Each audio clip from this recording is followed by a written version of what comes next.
За хуулийг үзэл баримтлалын хувьд бол саяны зөрчилтэй болон хууль нийцүүлэх асуудлаар засаад хэлцгийг дэмжиж байна.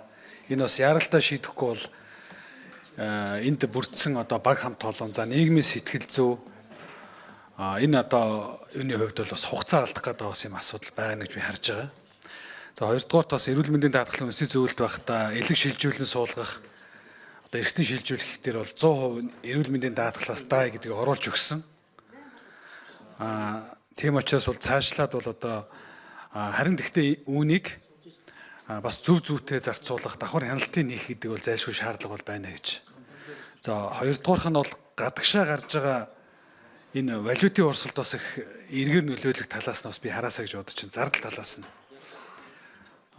Өнгөрсөн хугацааны статистикийн мэдээлэл харахаар одоо бэлэн бусаар дамжиж байгаа юу хараад үзэхээр бол гадагшаа гарч байгаа эмнэлгийн зардал бол үндсэндээ бараг 300-400 орчим сая доллар байгаа байхгүй юу.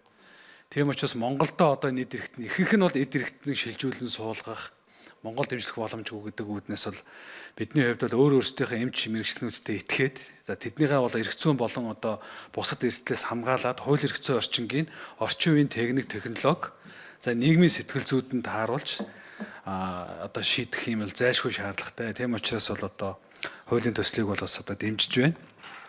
За саяны энэ төслүүдтэй холбоотой засаж янзлах юмнууд бол нэлээд байна. Гэхдээ энэ бол нэг тийм айхтар бүр зарчмын юутай холбоотой айхтар зүйлүүд бол харагдахгүй байна. Саяны бас гишүүдийн хараад байгаа зүйлүүд дээр бол би анхаараасаа бас буруу зөрөө ойлголцлын одоо асуудлууд бас байгаад байх шиг байна. Зарим нь бол хүний амнаас эрүүл мэндтэй холбоотой их хэмжиг асуудал учраас хуулийн үг үсэг юу болгон дээр бид нар алдаа гарах хэрэггүй. Буруу эрсдэл гарах юм бол одоо энэ хуулийг төсөл санаачилсан, ажлын хэсэгт ажилласан за их хурл одоо ингээд нийгэм бол энийг шүүгээ явуулдаг.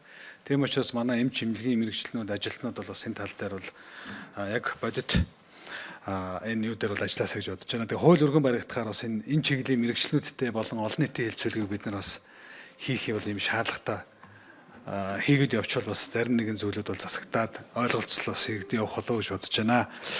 За тийм учраас бол одоо хуулийн төслийг дэмжиж одоо байна гэдгийг хэлье. Хөдөлмөрийн үндэсний доод хэмжээтэй ингээд олон юм уяхаар эргээд зовлон нэмчих ихээр өө тэр чинь ингээд нэмэгчтэй тэнд ч зардал нэмэгчтэй гэдэг аюултай байд. Тийм учраас би саяны тэр 10 сарын хөдөлмөрийн үндэсний доод хэмжээтэй тэнцэх гэдэг юм магадгүй амжиргааны баталгааш доод төвшөнгөө 20 дахин гэдэг байдлаар эсвэл хийгээ явуучвал илүү хэрэгтэй байгаа болов. Амжиргааны баталгааш доош бол инфляцаар шууд өөрөө статистикийн төв газраас ямар нэгэн одоо субъектив зүйлээс хамаарахгүйгээр шийддэг учраас тэр нь илүү оновчтой юм байлээ.